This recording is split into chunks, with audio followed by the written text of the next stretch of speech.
Hello everyone, welcome to texture math. आज के session से हम एक नया टॉपिक स्टार्ट करने वाले हैं जिसमें हम पढ़ेंगे इमेजेस के बारे में। ये बहुत ही इंटरेस्टिंग टॉपिक रहेगा क्योंकि इमेजेस भी बहुत इंपॉर्टेंट रोल प्ले करती है किसी भी वेबसाइट के लिए। आप लोगों ने देखा होगा काफ़ी सारी वेबसाइट में डिफरेंट इमेजेस हम यूज़ करते हैं, है ना। तो एक्चुअल में क्या वो टैग्स हैं, किन टैग को यूज़ करके हमें इमेज को अपने वेब पेज से लिंक करना होता है, क्या प्रोसीजर है, क्या क्या एट्रीब्यूट उसमें हमें स्पेसिफाई करने होते हैं, ये सारी चीज़ें हम डिस्कस करेंगे इस पर्टिकुलर सेशन में। तो इमेजेस के सीरीज़ का ये हमारा फर्स्ट सेशन रहेगा जिसमें सिर्फ हम डिस्कस करेंगे कि इमेजेस कैसे हमारे वेब पेज से लिंक होती है। फिर अपकमिंग सेशन में हम इसके और भी डिफरेंट चीज़ें समझेंगे इमेजेस से रिलेटेड, ठीक है। बट सेशन शुरू करने से पहले जस्ट मेरा एक रिकमेंडेशन है कि अगर अभी तक आप लोगों ने पहले वाले सेशंस नहीं देखे तो आप पहले उनको देख सकते हो, क्योंकि जो पूरी प्लेलिस्ट है एक प्रॉपर सीक्वेंस और सिंक में है। तो अगर आप उसको सीक्वेंशियली फॉलो करोगे तो और भी ज़्यादा इजी रहेगा आपके लिए ऑनगोइंग टॉपिक को समझना, क्योंकि अभी के लिए हम किस पे फोकस करेंगे, इमेजेस वाले पोर्शन पे। बट उससे पहले हमने टेबल्स के बारे में पढ़ा, लिस्ट के बारे में पढ़ा, फॉर्म्स पढ़ लिए। तो ये सारे टॉपिक्स आप पढ़ सकते हो और फिर इमेजेस वाली सीरीज कंटिन्यू कर सकते हो, ठीक है। हर बार की तरह मैं आपसे उसी टॉपिक से रिलेटेड जो भी टॉपिक कवर हो उनसे रिलेटेड एक क्वेश्चन पूछूंगा।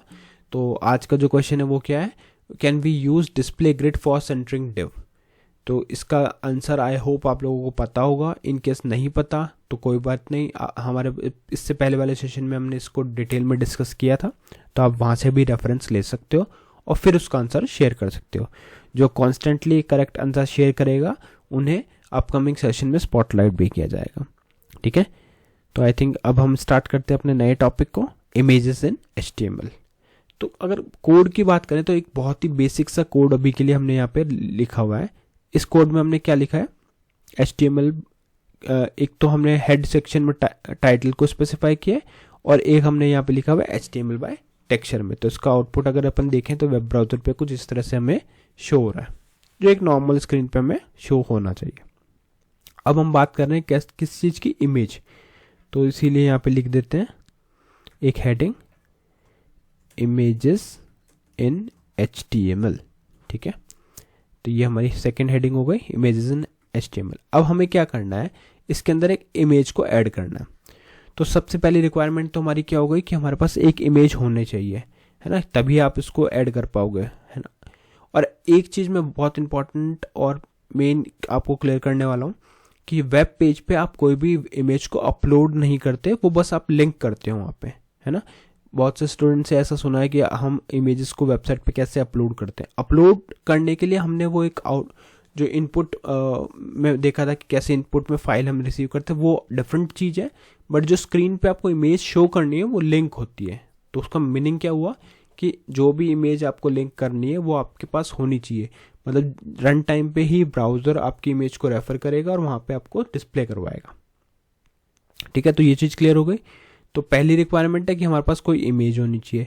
दूसरी रिक्वायरमेंट है हमारे पास कि हमें हमारे सिस्टम पे हमारे वेब पेज पे IMG टैग का यूज़ करना पड़ेगा, ठीक है। तो दोनों चीज़ समझते हैं, बट उससे पहले मैं आपको इमेज दिखाता हूँ जिसको अपन इस एग्जाम्पल में यूज़ करेंगे, ठीक है। तो उसके लिए मैं यहाँ पे विंडो D प्रेस कर रहा हूँ अपने कीबोर्ड से, जिससे मेरा डेस्कटॉप शो होगा। इस डेस्कटॉप पे मैंने एक इमेज ओपन करके रखी हुई है, तो यहाँ पे मैं इसको ओपन करता हूँ तो ये हमारी इमेज रहेगी, ठीक है। अब इस इमेज को हमें अपने वेब पेज के ऊपर शो करना है यहाँ पे, ठीक है। अभी ये इमेज कहाँ ओपन हो रही है, यहाँ पे, ठीक है। इस चीज़ को अपन को कहाँ पे शेव करना है, अपने वेब पेज पे। तो क्या पॉसिबल मेथड है देखते हैं। तो उसके लिए यहाँ पे मैं वापस से अपने सोर्स कोड पे आ गया। अब हम यहाँ पे यूज़ करेंगे IMG टैग का। तो आपको सिंपली लिखना IMG। ये एक सेल्फ क्लोजिंग टैग है, मतलब इसको आपको क्लोज करने की ज़रूरत नहीं है, आपको लिखना सिर्फ IMG। इसमें दो हमें इंपॉर्टेंट एट्रीब्यूट पास करने होते हैं, एक रहता है इसका SRC और दूसरा रहता है ALT। एक एक करके समझेंगे। पहले बात करते हैं SRC की। SRC लिख के आपको एंटर करना है। तो यहाँ पे इस तरह से ये आपसे पूछेगा सोर्स। SRC मतलब सोर्स, कि इस इमेज का सोर्स क्या है, कहाँ से ये इमेज पिक करनी है।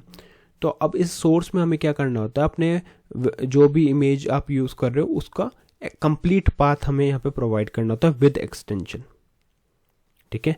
क्योंकि अगर अभी के लिए मैं इसको सेव करके रिफ्रेश करूँ तो कुछ भी यहाँ पे आउटपुट नहीं आ रहा। क्यों? क्योंकि अभी तक हमने इस पर कोई सोर्स डाला ही नहीं। ठीक है, तो अभी सोर्स डालते हैं, तो इसको वापस चलते हैं।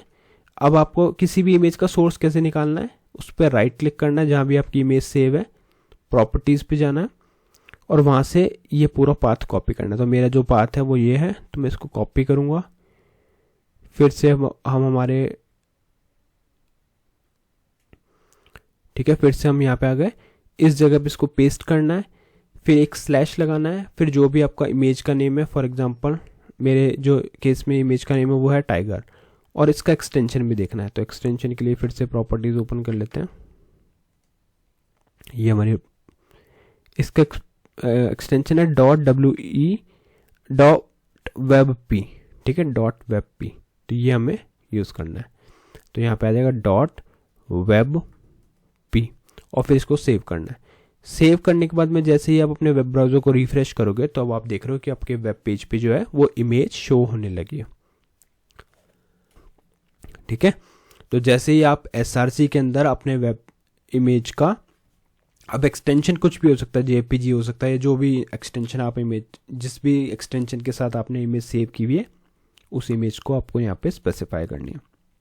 बहुत इंपॉर्टेंट चीज़ ये है कि आपको पाथ कॉपी करना आना चाहिए, क्योंकि अगर आपको पाथ कॉपी करना आता है तो फिर आप डायरेक्टली कोई भी चीज़ को कॉपी करके यहाँ पे सोर्स में रेफर कर सकते हो। ठीक है, तो ये एक इम्पॉर्टेंट इसका एट्रीब्यूट था जो है IMG टैग का SRC, कि कैसे हम SRC में वैल्यू को स्पेसिफाई करते हैं। अब इसमें प्रॉब्लम ये है कि अगर आपका एक भी चीज़ इसमें इनकरेक्ट हुआ तो वो वहाँ पे शो नहीं होगा। फॉर एग्जांपल टाइगर की जगह मैंने T हटा दिया, इससे सेव किया, वेब ब्राउज़र को रिफ्रेश किया, तो जैसे ही वेब ब्राउज़र को आप रिफ्रेश करोगे तो आप देख रहे हो यहाँ पे कि error message image icon show हो रहा है कि यहाँ पे एक इमेज थी जो शो नहीं हो रही है। क्यों? क्योंकि हमने गलत पाथ यहाँ पे स्पेसिफाई किया हुआ है। तो सबसे पहले चीज़ आपको यही मेक श्योर करनी कि आपका पाथ करेक्ट हो। दूसरा, आप लोगों ने कई बार देखा होगा कि कई जगह पे आपको सीधा फाइल का नेम और एक्सटेंशन लिखा हुआ दिखता है, तो वो भी पॉसिबल है। बट उस केस में क्या होना चाहिए कि जहाँ भी आपने ये सोर्स कोड लिखा हुआ है, जहाँ भी इस फाइल को सेव किया, उसी फोल्डर में अगर आपके पास फाइल जो है इमेज की वो प्रेजेंट है तो आप खाली नेम भी डाल सकते हो। बट ये एक रिकमेंडेड चीज़ नहीं है। क्यों? कई बार क्या होता है, हम प्रैक्टिस कर रहे होते हैं तो उस टाइम पे इमेजेस सारे उसी फोल्डर में होते हैं, तो हम डायरेक्टली नेम से, मतलब सोर्स में खाली इतना पोर्शन लिख देते हैं। बट प्रॉब्लम तब होती है जब वो इमेजेस कहीं और शिफ्ट हो जाती हैं। तो इसीलिए बेटर है कि जो भी इमेज आप यूज़ कर रहे हो आप उसका एग्जैक्ट सोर्स उसी लोकेशन से कॉपी करके वहाँ पे इस तरह से पुट कर दो। अब क्वेश्चन है कि क्या एक्सटेंशन देना ज़रूरी है, तो ये भी हटा के देखते हैं। सेव करेंगे, वेब ब्राउज़र को रिफ्रेश, तो एक्सटेंशन के बिना भी ये नहीं चलता। ठीक है, तो एक्सटेंशन रखना है हमें, तभी ये इसको एक्सेप्ट करेगा। अब इसका दूसरा इंपॉर्टेंट एट्रीब्यूट है वो है ALT। वो देखते हैं क्या होता है। तो ALT में क्या होता है, देखो अभी जैसे ही हमारी इमेज ब्रेक हो रही थी तो हमारे कोई भी नोटिफिकेशन पता नहीं चल रहा था कि एक्चुअल में वहाँ पे क्या था, बस वो एक सिंबल हमें शो हो रहा था, है ना। जैसे अगर मैं फिर से हटाता हूँ तो यहाँ पे हमें पता ही नहीं चल रहा कि इमेज में क्या इशू था। ये चीज़ें हम हटा देते हैं, यहाँ से सेव करते हैं, तो बस ये शो हो रहा है, बट इससे पता नहीं चल रहा ना कि यहाँ पे क्या है। अभी तो हम पढ़ रहे हैं इसलिए हमें पता है इमेजेस का टॉपिक है, बट अदरवाइज यूज़र को पता ही नहीं चलेगा। तो उस केस के लिए हम यूज़ करते हैं ALT का। ALT में आप वो टेक्स्ट लिख सकते हो जो यूज़र को आप इंडिकेट करवाना चाहते हो कि ये यहाँ पे प्रेजेंट था। जैसे tiger image present, tiger hiding in grass. तो ये मैंने कुछ इसका एक हिंट सा दे दिया। तो जब भी ये इमेज फाइंड नहीं होगी तो यहाँ पे वहाँ पे ऑल्टरनेटिव लिखा हुआ क्या आएगा, टाइगर हाइडिंग इन ग्रास। ठीक है, तो ALT के बारे में आप पढ़ सकते हो। यहाँ पे क्या लिखा हुआ है, the attribute defines an alternative text description of the image. तो अगर इमेज नहीं मिली तो उसको ऑल्टरनेटिव टेक्स्ट डिस्क्रिप्शन क्या देना है वो ALT डिसाइड करेगा। ठीक है, दोनों ही एट्रीब्यूट बहुत इंपॉर्टेंट है। विदाउट सोर्स के तो आप इमेज शो ही नहीं कर सकते, और ALT ऑप्शनल होता है बट रिकमेंडेड होता है। क्यों? जिस भी केस में आपकी इमेज गायब हुई उस टाइम पे ये यूज़र को हिंट देगा कि क्या यहाँ पे होना चाहिए था। ठीक है, तो आई थिंक अब आपको पता चल गया कि कैसे हम इमेज को अपने HTML वेब पेज से लिंक करते हैं। SRC का क्या यूज़ होता है और ALT का क्या यूज़ होता है। सबसे इंपॉर्टेंट इमेज में यही दो चीज़ें, अगर ये आपको क्लियर हो गया तो बाकी चीज़ें और भी ज़्यादा ईजी वे में क्लियर हो जाएंगी। ठीक है, तो आज के लिए इतना ही था। नेक्स्ट सेशन में बाकी टॉपिक डिस्कस करेंगे। So thank you for watching texture math.